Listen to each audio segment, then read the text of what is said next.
ആ വാഹനത്തിൽ നിന്ന് പുറത്തിറങ്ങാൻ ബുദ്ധിമുട്ടുന്നതിനെയാണ് നരകമെന്ന് പറയുന്നത്. അതേസമയം ആ ദേഹി സൽക്കർമ്മങ്ങളിലൂടെ തൻ്റെ ജീവിതം കൊണ്ടുപോകുമ്പോഴൊക്കെ ആ വാഹനം ആ ദേഹിക്ക് തൻ്റെ വാഹനത്തിൽ നിന്ന് ഇറങ്ങിപ്പോകാനുള്ള അവസരം വളരെ ലഘുവായിട്ട് കൊടുക്കുകയും ചെയ്യും. ഇതാണ് കണക്ക്, അതായത് സ്വർഗം.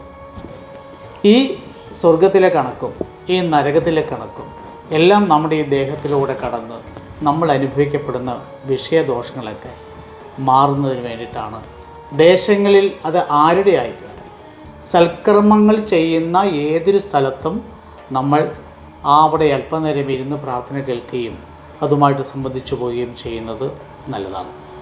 ഒരു ക്ഷേത്രം അത് അദ്ദേഹത്തിൻ്റെ ക്ഷേത്രമല്ലേ, അല്ലെങ്കിൽ അത് അവരുടെ ക്ഷേത്രമല്ലേ, അല്ലെങ്കിൽ ആ സമുദായത്തിൻ്റെ ക്ഷേത്രമല്ലേ എന്നൊന്നും നമ്മൾ പറയരുത്.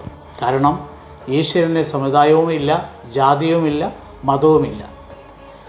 എല്ലാ മനുഷ്യ ജന്മങ്ങളുടെയും സൃഷ്ടിക്ക് ആധാരമാകുന്ന ആ ഭഗവാൻ നമ്മളെ ഭൂമിയിലേക്ക് അയച്ചിരിക്കുന്നത് ദേവകർമ്മങ്ങൾ ചെയ്തും കുടുംബജീവിതം മനോഹരമാക്കി കൊണ്ടുപോവുകയും വരും തലമുറയ്ക്ക് എന്നെക്കുറിച്ചുള്ള കാര്യങ്ങൾ പറഞ്ഞു കൊടുക്കുവാനും ചരിത്രങ്ങൾ ആവർത്തിക്കാനും വേണ്ടിയിട്ടാണ് ഭഗവാൻ നമ്മളെ വിടുന്നത്.